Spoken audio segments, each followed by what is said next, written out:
मंजूर। क्या?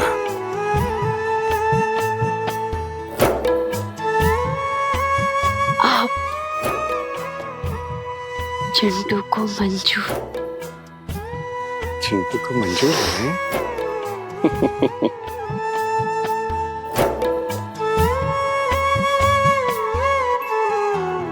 आज पता है एक अजीब सा बात हो गया। खुशबू मौसी अपने कमरे में बहुत रो रही थी।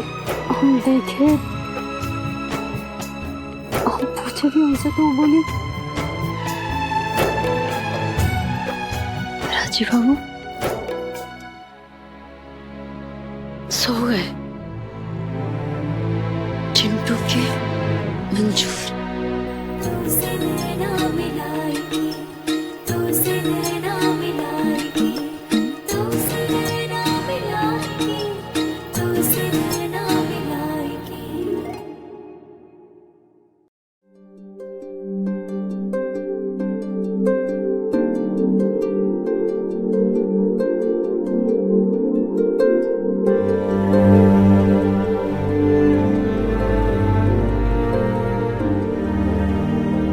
हमारा ये शकल ही हमारे लिए बैरी है। इसी शकल के कारण तो बड़का बाबू हमको बहू के रूप में अपनाना नहीं चाहते, लेकिन हम भी बड़का बाबू को साबित कर देंगे कि हम अपने पति राजीव बाबू के लायक हैं, उनके काबिल हैं, इस घर के काबिल हैं, इस खानदान के लायक हैं। खूस सिर्फ एक शकल नहीं है, खूह को दिल भी है जो कभी समाज में उनका नाम कम नहीं होने देगी।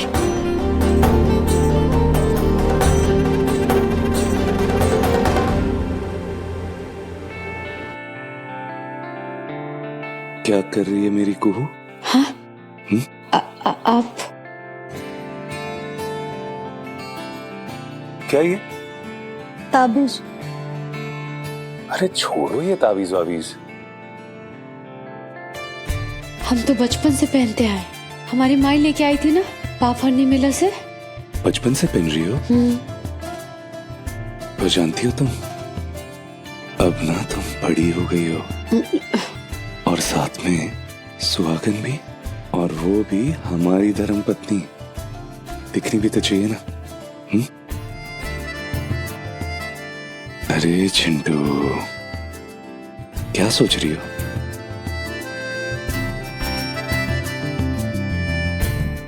हमारे जीवन में तुम्हारे सिर्फ एक वचन की सच्चाई नहीं है, बल्कि 7 वचनों का हकीकत भी है। हाँ, माना हमने कि ये जो देव बाबा फुजूल अभियान है ना तुम्हारा, उसमें साथ नहीं हम तुम्हारे, लेकिन जीवन भर कदम से कदम मिलाकर तो चलना होगा ना। 2 परिवारों की रजामंदी से हमारा ये ब्याह हुआ है। ये दरसा एक दूसरे को भी तो हमें देना है ना जी। और हम जानते हैं को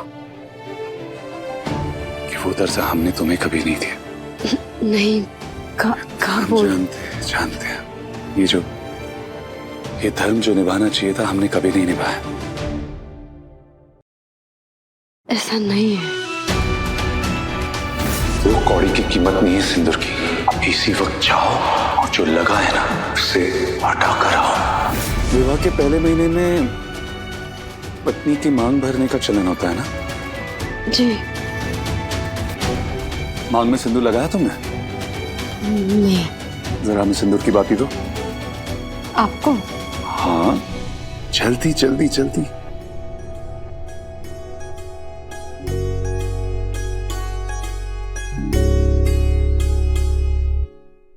काया की गगरिया पे कांच की नजरिया, काया की गगरिया पे कांच की नजरिया, का कहो डारी तूने ऐसी रिसा।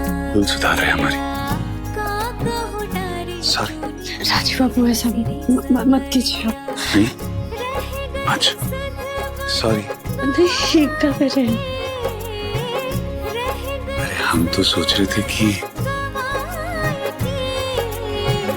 छाप तिलक हम सोच रहे थे कि तिलक सब छिन बाकी का विधि भी पूरा कर लेंगे। बाकी का बिजी का अरे क्या कर रहे हैं राजीव बाबू? उतारिए उतारिए हमको। तारू हाँ क्या कर रहे हैं आप? हुई विधि कौन सा विधि? बताते हैं बताते हैं। क्या कर रहे हैं आप? गिर जाएंगे इधर से हम। तुमको हाँ, का पत्नी बनाने का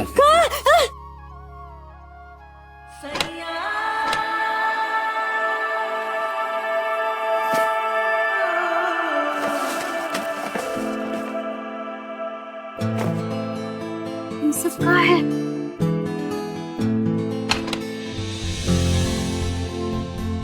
ये सब क्या है? पत्नी का परिधान, उसका साजो सामान।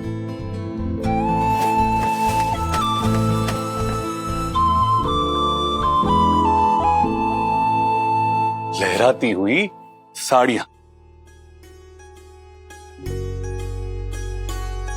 ये देखो, ये भोलापन तेरा मोहे मिस्री और भी रे भोलापन तेरा मोहे चमचमाती बालियां। मिस्री सा लागे रे जाने का है ये मन मेरा छलकती हुई चूड़ियां। तेरे पीछे भागे रे जाने का है मन मेरा तेरे पीछे भागे रे जियरा हमरा लुभा और अब बनाएंगे तुमको हम अपनी दुल्हनी। छाप तिलक सब छिन गयो रे तो से नैना मिलाई के छाप तिलक सब छिन गयो रे तो से नैना मिलाई के जग ये सारा भुलाई के छाप तिलक सब छिन गयो रे तो से नैना मिलाई के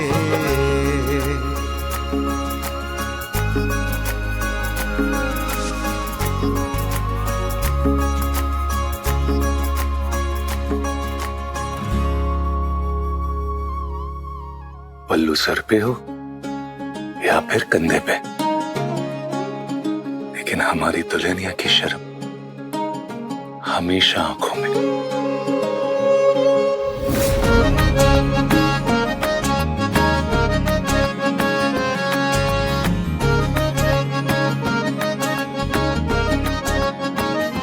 ये हार नहीं है, ये हमारी बाजुएं हैं जो हर वक्त तुम्हें घेरे रहेंगी। ये कंगन नहीं, ये हम हैं जो हमेशा तुम्हारी कलाई पकड़े रहेंगे।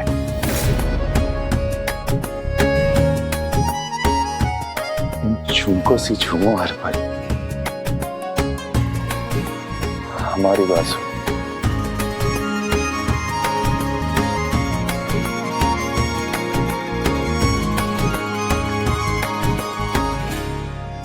और प्रीतम के माथे को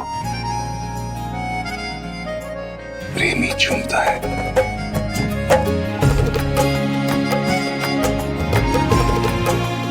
आप तो सोच रहे हैं? ये सोच रहे कि काश मन की आंखों के अलावा हम अपनी इस बेजान आंखों से भी देख पाते तुमको। आप अगर हमको देखते तो शायद तो बस देखते ही रह जाते। बुआ जी,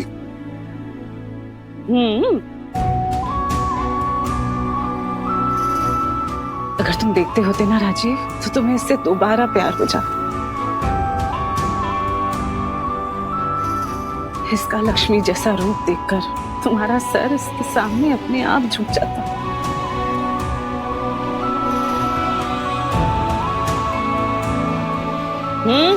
चुप।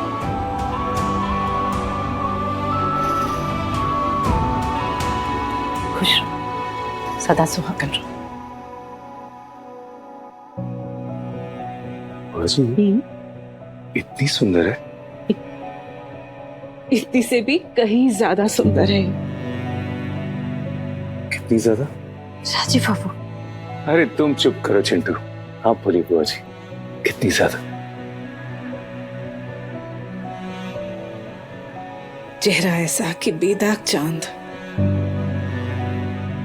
अपने ही आलोक में दमकता हुआ,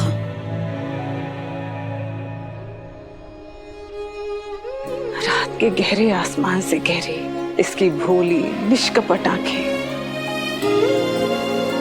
तितलियों के पंखों जैसी झपकती पलकें,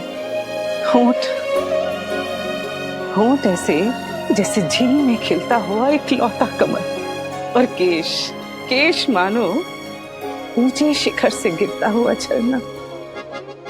अरे बुआ जी आप चुप क्यों हो गई? बोलिए ना। शब्द कम पड़ गए बेटा। अरे कोई बात नहीं बुआ जी, इसके आगे की छवि ना हम देख चुके हैं अपनी मन की आंखों से।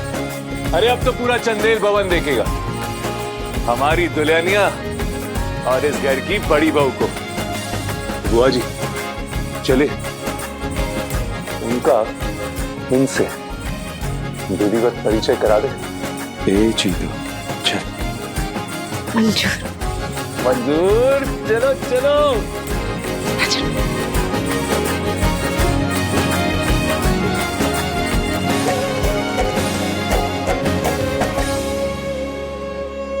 सुनिए सुनिए सुनिए, जरा अपना ध्यान इधर दीजिए। तो साहिबान, मेहरबान, कदरदान, आ रही है खास इंसान लेके अपनी एक नई पहचान, और वो है हमारा अभिमान। जोरदार तालियों के साथ स्वागत कीजिए हमारी धर्मपत्नी कुहू राजीव चंदेल का।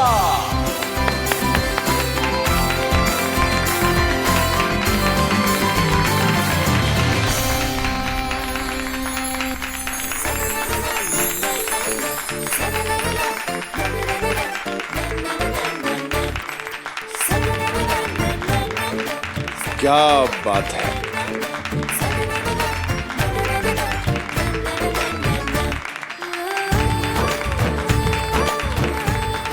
वाओ भाभी, शी लुकिंग गॉर्जियस।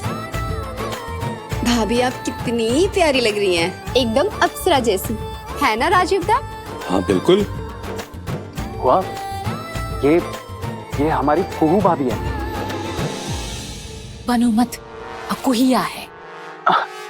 दादा आप हमसे बड़े हैं, लेकिन एक बात जरूर कहेंगे, शाबाश। क्या बात, अभी हीरो को तो हीरोइन मांगता ना बॉस।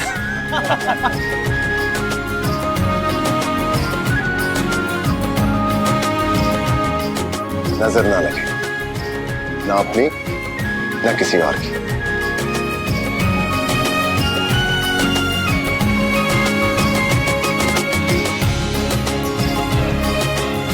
सुनो, ये घर के सारे नौकरों में बांट और कहना कि अपने असली रूप में घर में लक्ष्मी आई है, ठीक है?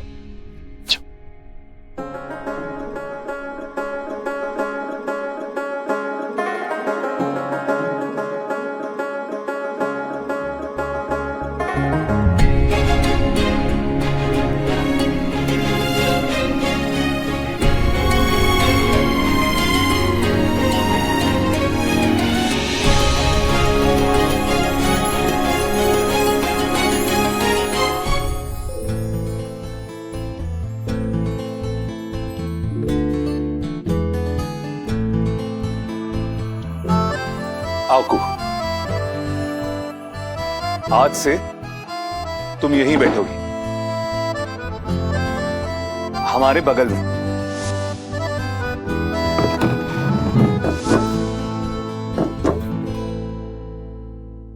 हाँ, क्या है नाश्ते में? पहले औदा था, अब वर्दी आ गया है, सब सलूट मारो इसको। केवल लिबास बदल लेने से औकात बदल जाती तो हर ड्रामा थिएटर की रानी महारानी हो जाती। कुछ तो लिहाज कीजिए दादा, घर की बड़ी बहू है। अरे किसको रिश्तों का गणित सिखा रहे आप चाचा? इन्हें ये तो हर रिश्ते में फेल है। वैसे आपने भी जो लिबास पहना।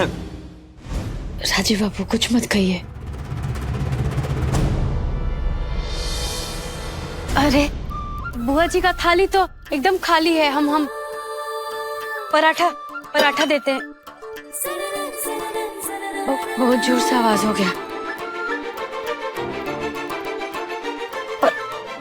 पराठा भी एकदम ठंडा है। हम अभी लेके आते हैं गरम गरम पराठा। तो ठंडा पराठा चलेगा, पर तुम जाके वापस ना हो तो अच्छा है। को आएगी वापस और गरम गरम परांठे भी लेके आएगी। बिल्कुल। उमेश, अरे राजीदा को हलवा दो। जी पापा। सच में भाभी, आज तो अब बिजली गिरा रही हैं। हाँ भाभी, आपने बहुत प्यारी लग रही है। जैसे पहले दिन दुल्हन की ड्रेस में लग रही थी, ठीक वैसे ही लग रही है। हमको छोड़ो, ये बताओ कि रसोई से और क्या लाना है। बड़का बाबू अचार ले आए आपके लिए। रहने दो। मौसी जी अभी तक नहीं आई।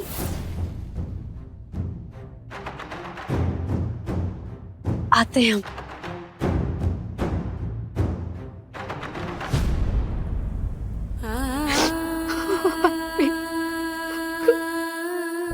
मौसी जी, मौसी जी, आप अभी तक यहीं बैठे हैं। देखिए ना 11 बज गया है। आप कुछ खाए भी नहीं है। कुछ खा लीजिए ना। क्या कर रही हो तुम यहाँ पर? वो कहा है ना हमने कि हमारे मामले में पढ़ने की जरूरत नहीं है, तो क्या कर रही हो यहाँ पर? जाओ यहाँ से, जाओ। आप एकदम परेशान मत होइए। बड़का बाबू छुड़ा के लाएंगे अवधेश बाबू को। अवधेश बाबू तो बड़का बाबू के दाहिने हाथ है। उनको कैसे जेल में छोड़ देंगे वो? और आपका ये हालत देखेंगे ना बड़का बाबू, तो उनको बहुत तकलीफ होगा। कितना मानते हैं वो आपको।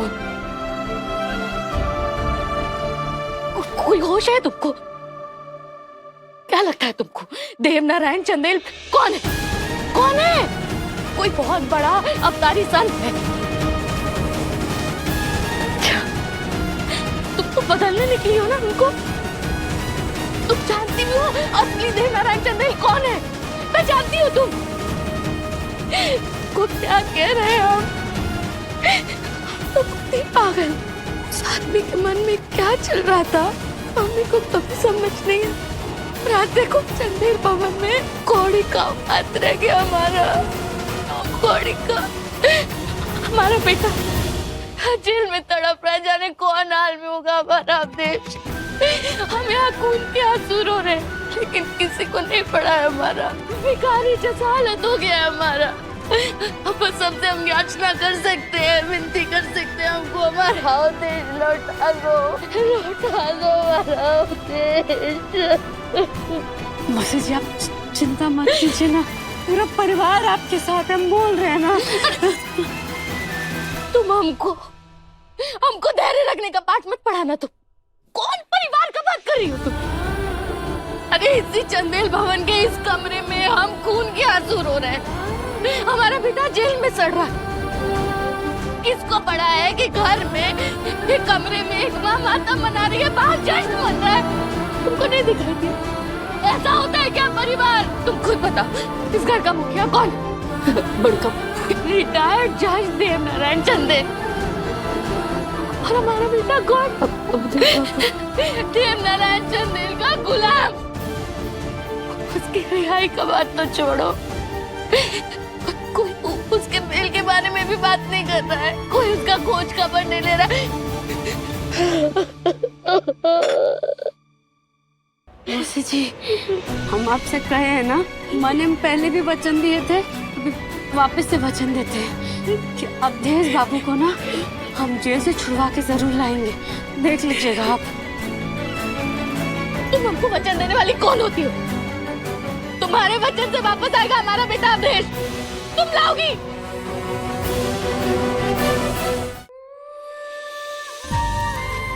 सदी चाय के साथ अगर खाने में मीठा हो जाए ना, मजा आ जाएगा। वही तो ला रहे हैं।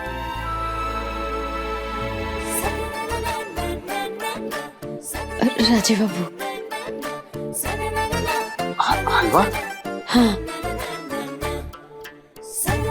गाजर का हलवा? किसी के दिल की बात कैसे जाननी है, कैसे समझनी है, कोई इससे सीखे। दादा 3 या 4? अरे भाई अपना तो 2 में ही पार। 3 4 2 का है। अरे रहने दे बेटा, ये इनका पुराना खेल है। हमको तो कुछ खास नहीं लगा। चीनी दबा के, घी पिघला के, और जो भी खाए उसको चर्बी, बदहजमी, 100 तरह की बीमारियां हो जाए और कुछ नहीं। हाँ। तुम्हें हलवा बनाने आता है? हमको दीदी को तो हम ही बना के खिलाते थे, है ना दीदी? बरका बाबू, हमारा पहला रसोई गाजर का हलवा। गृहस्थी कमर में खोस ली है।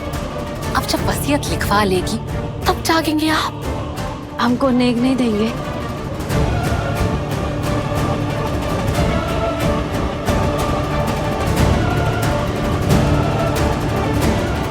अरे नहीं बरका बाबू, हमको पैसा नहीं चाहिए। तो फिर क्या चाहिए? बस अवधेश बाबू को ना जेल से छुड़वा दीजिए। तारीफ से काम नहीं चलेगा। हमारा पहला रसोई है, तो आशीर्वाद के साथ साथ ना नेक भी चाहिए हमको।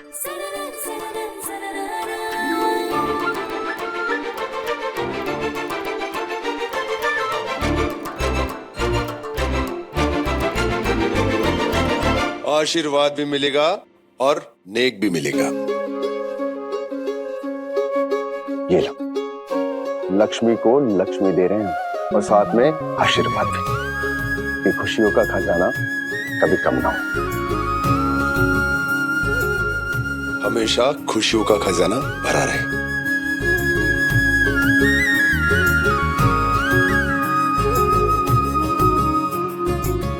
पहली रसोई का असली नेक, बड़ी बहू का हक। इस गृहस्थी की चाबी को दोनों बहुओं के जाने के बाद हम संभाल रहे हैं, पर आज से ये तुम्हारी हुई, पूरे हक से। नहीं बुआ जी, ये हम कैसे ले सकते? बोला ना, हक से, सम्मान से।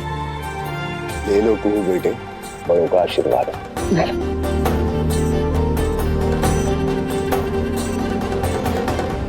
कुहू, जरा इसे अपनी कमर पर लटका के चल के तो दिखाओ हमको। माँ को देखा था हमने, देखना चाहते हैं कि वही खनक तुम्हारी चाल में भी आती है या नहीं।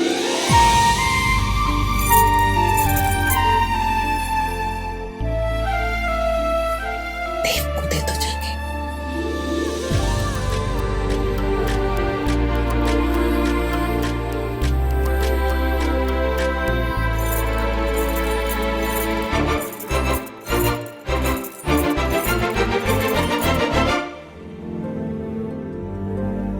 बरका बाबू, हमारा पहला रसोई गाजर का हलवा। गृहस्थी कमर में खोस ली है। अब जब वसीयत लिखवा लेगी तब जागेंगे आप। हमको नेक नहीं देंगे? देख रहा हूँ कि ऐशो आराम की लालसा गई नहीं अभी तक।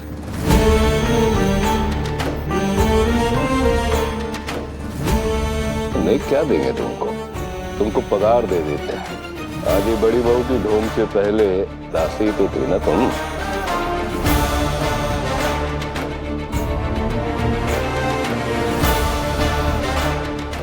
अरे नहीं बरका बाबू, हमको पैसा नहीं चाहिए। अच्छा, तो फिर क्या चाहिए? बस अवधेश बाबू को ना जेल से छुड़वा दीजिए। हम सुने हैं कि अगर आप कागज तैयार करेंगे ना तो उनको जेल से जल्दी छुटकारा मिल जाएगा। इसको आप इसको हमारा पगार समझिए या बड़की बहू का नेक, बस कुछ भी समझ के बस अवधेश बाबू को जेल से छुड़वा दीजिए।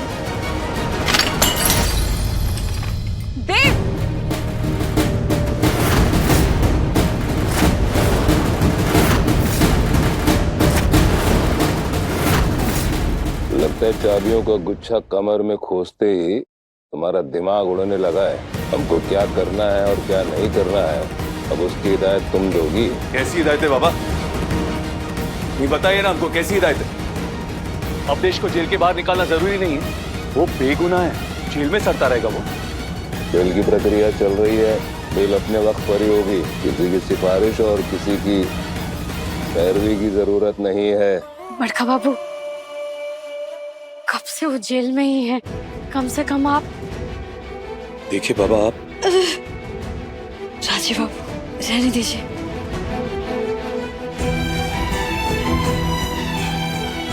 बड़का बाबू अब विद्वान है, कानून के ज्ञानी है, अगर आप चाहेंगे ना तो जल्दी उनको बेल हो जाएगा।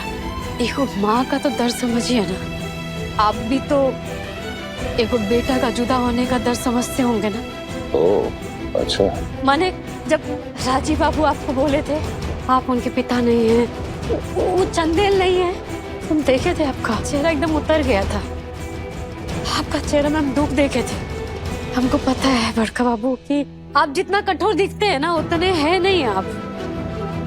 बताओ ना देव, तुम पहले कैसे थे और अब कैसे हो गए हो? वो समय कुछ और था और हम लोग बदल गए। अरे बस करो।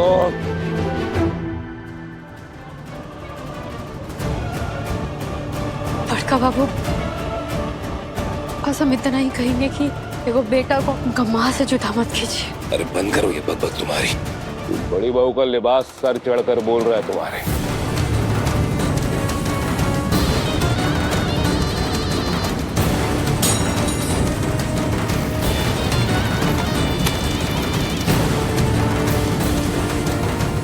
ये क्या कर रहे हो देव? बड़ी बहू की पहली रसोई और कुत्ते के कटोरे में?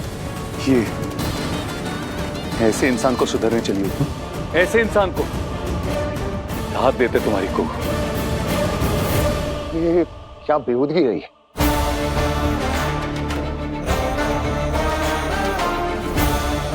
हमारी नजर में तुम और तुम्हारी पहली रसोई की हैसियत ये है।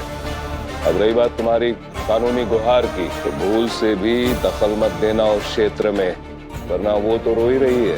तुम भी हैसियत की बात आप मत करिए बाबा। अगर हमने आपके बारे में बात करना शुरू कर दिया ना तो आपको आपकी हैसियत पता चल जाएगी। बाबा आप ना राजीव बाबू कहूँ सच कहूं, गलती इनकी नहीं, गलती तुम्हारी। अरे किससे दया की भीख मांग रही? इनसे, जिसने अपने ही बेटे को गोली मारकर उसकी ये गति कर दी और खुद पूरे घर में लहराते हुए घूम रहा है। इनसे। अहंकारी, घमंडी, ये इंसान तो अच्छा बाप भी नहीं बन पाया, ये क्या सुधरेगा?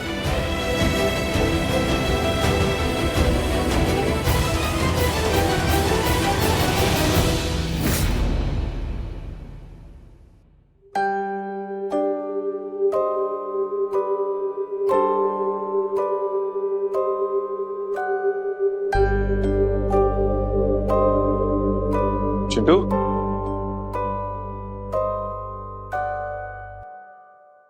हे चिंटू, इतनी चिंता क्यों कर रही हो? टेंशन मत लो। चिंता नहीं करे राजीव बाबू, और हम हिम्मत थोड़ी ना हारे। बस बड़का बाबू का बात सुन के थोड़ा तकलीफ हो गया हमको। हे मेरा चिंटू, यही तो मकसद है उनका, तकलीफ देना तुमको। तो हमारा मकसद भी जारी है, उनको मनाने का। राजीव बाबू आपको बोले थे आप उनके पिता नहीं हैं, आपका चेहरा में हम दुख देखे थे।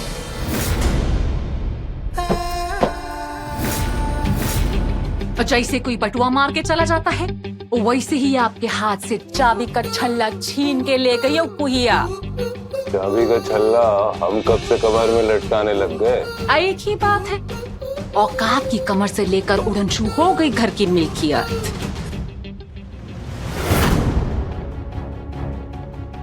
जो बात तुम्हारे रत्ती भर भेजे में नहीं घुसती ना, उसको हमारे आगे मत बका करो। लेकिन इस रत्ती भर भेजे में इज्जत का फिक्र तो है ना जाने कैसे आप जैसे विद्वान लोगों की इज्जत को चोट काहे नहीं लगती। बहुत सोच समझ कर बोला करो। वैसे ही बहुत चोट खाए बैठे हैं हम। हमारा भाई, हमारा बेटा सब हमसे दूर जा रहे हैं। कहीं तुमको भी ना निकल जाओ यहाँ से, इससे पहले कि आप और गुस्से की बंदूक से मरी हुई चिड़िया ना मारते। क्यों दिमाग खा रही हो तुम? निकलो यहाँ से। ठीक है, अब जो करेंगे हम ही करेंगे। काहे कि घर के बड़े तो चोट खाए बैठे हैं।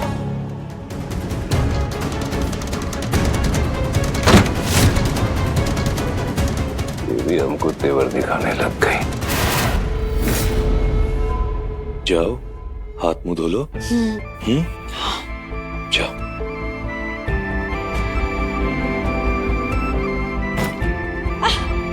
ये क्या कर रही हो?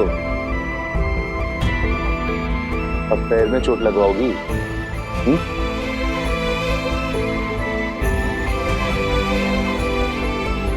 नहीं।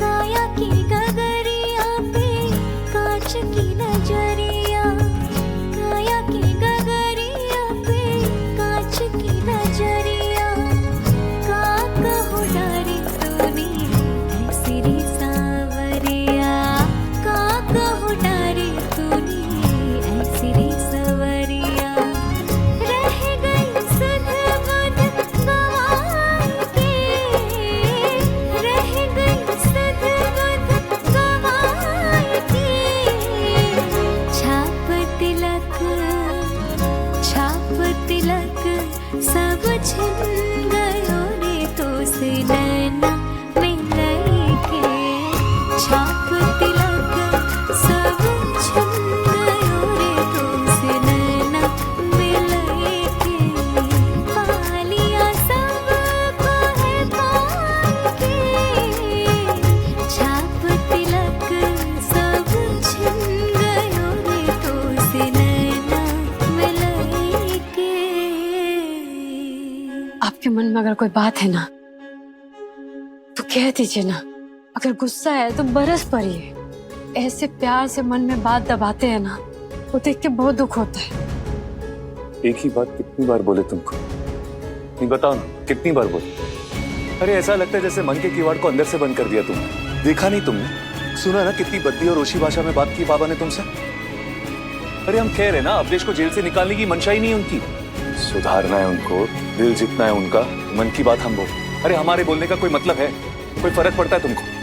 ऐसा नहीं है। क्या ऐसा नहीं? राजीव एकदम ठीक कह रहा है बेटा। वक्त के साथ साथ देव की स्थिति बद से बदतर होती जा रही है बेटा।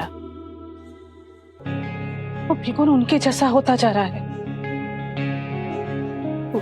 उनके जैसा माने? हमारे पिताजी जैसा। प्रताप नारायण चंदेल, बेरहम, क्रूर, हिंसक, हठी, वो जो बदलना नहीं चाहता और जिसे बदला नहीं जा सकता।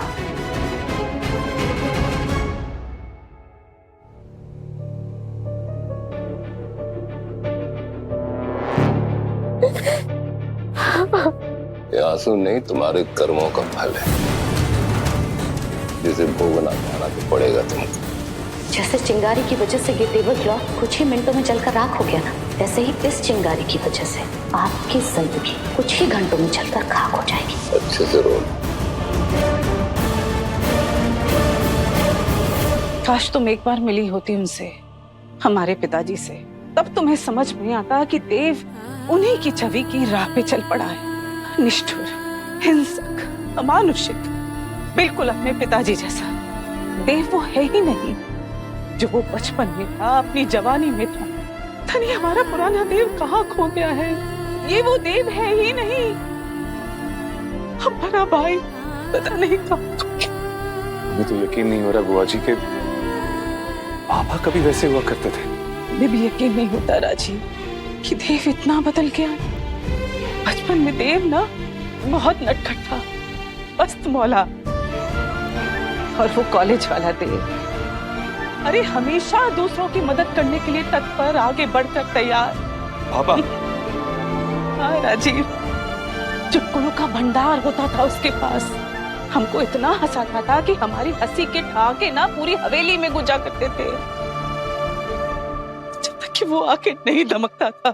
वो क्रूर असुर, एक दिन तो उसने हमारी हंसी ठहाकों की वजह से उसको इतना मारा, इतना सोटी से मारा कि उसकी पीठ लाल हो गई। बुआ जी। राजीव एकदम ठीक कह रहा है। राजीव के साथ अपनी इस प्यारी सी दुनिया में ना बस उसी में रम जाओ, उसी में बस जाओ। देव को सुधारने का मत सोचो, वो नहीं बदलेगा।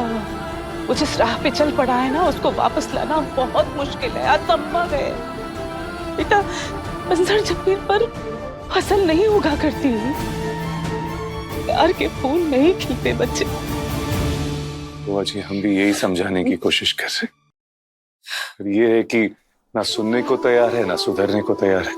बुआ जी, हम आपका चिंता समझ रहे हैं, लेकिन दुनिया में ऐसा तो कोई चीज नहीं है ना जिसको बदला नहीं जा सकता है। माने मौसम बदलता है, समय बदलता है, मन बदलता है, तो का इंसान नहीं बदलेगा। फसल तो छोड़िए, इंसान तो जमीन खोद के सोना भी निकाल लेता है, पत्थर पे फूल भी उगा देता है।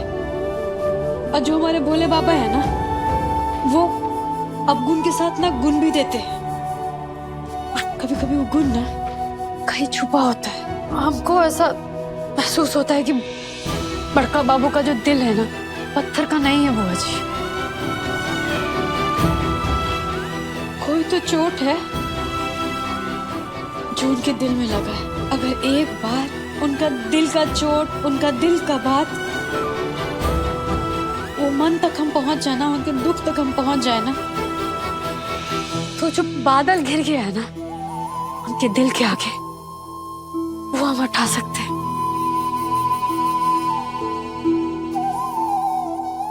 बुआ जी, ये भी बाबा की तरह, ना वो सुधरेंगे और ना ये सुधरेगी। जिद्दी है, जिद्दी। दयालु दुर्गा नहीं सुधरेगी। आप लोग हैं ना हमारे साथ, है ना? चलो चिंटू मास्टर। अवधेश, खुशबू, चलिए चलिए राजीव बाबू। कैसा है तू? अवधेश आ गया, बेल हो गई। कैसा है तू बेटा? खुश रह। हम ठीक है माँ।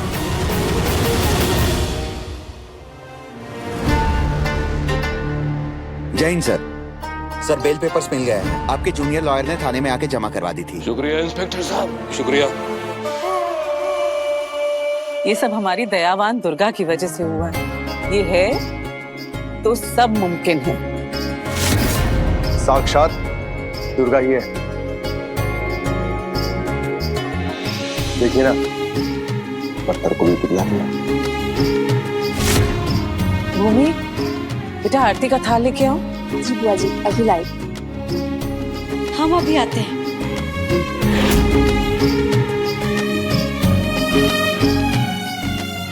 दरवाजे पर ही खड़ा रहेगा, अंदर भी आएगा। देव, एक मिनट ठहरो, कुहू को आ जाने दो। ये लो, आ गई। ये लीजिए बुआ जी। बेटा तुम ही करो ना आरती। आज तुम्हारी वजह से अवधेश जेल से छूट के आया है। पकड़ो थाल।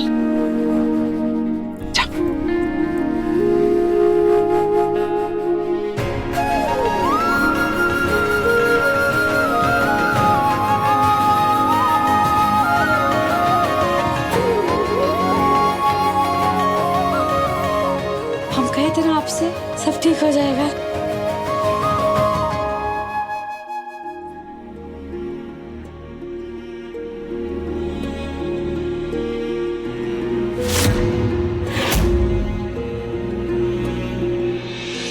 दादा, न जाने ऐसा क्यों लग रहा है कि हमारे बीते युग के देवराज फिर से लौटने वाले हैं।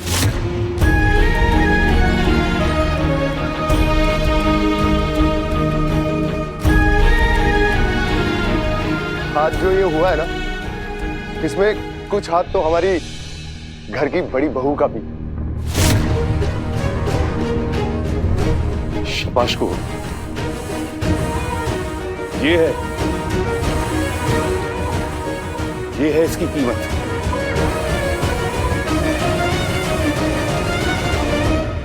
कुछ लोग यहाँ कुछ गलत फहमियों के शिकार हो गए हैं।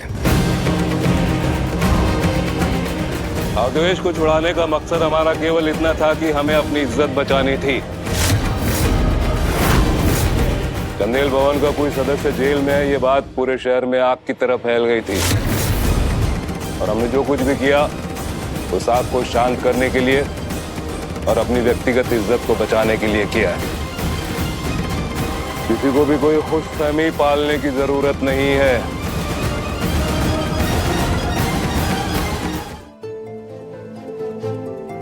अवधेश बाबू घर आ गए, इससे अच्छा बात क्या हो सकता है ना? जो होता है अच्छे के लिए होता है और सब तो भगवान करते, भोले बाबा करते हैं, इंसान तो सिर्फ जरिया होता है। अरे तुम थोड़ा कम बोला करो, अजीब ही हालात हो गए इस घर में। एक हमारा सगा भाई पुलिस बुलवाता है हमको अरेस्ट कराने के लिए, अवधेश की बेल कराते हैं हम, और पीठ थपथपाई जा रही किसी और की, तालियां बटोर रही है अदनासी लड़की।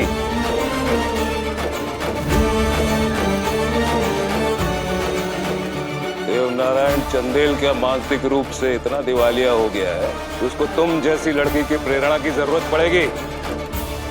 अवधेश बाबू, ये किसी की प्रेरणा का नतीजा नहीं है, ये हमारी इज्जत की जरूरत है।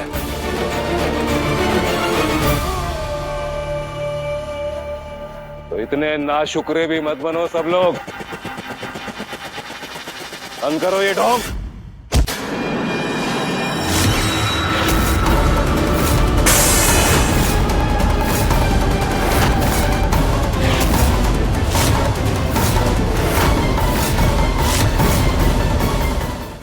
पापा, अरे हम अगर नाशुक्र हैं, आप तो खुद कर्ज हैं। चलो जो हुआ अच्छा हुआ, हकीकत सबके सामने आ गई, अब किसी को गलतफहमी नहीं होगी। वो बेरहम थे और वो बेरहम रहेंगे। हमारे पिताजी भी बिल्कुल ऐसे ही थे, बेरहम और खुद गर्ज।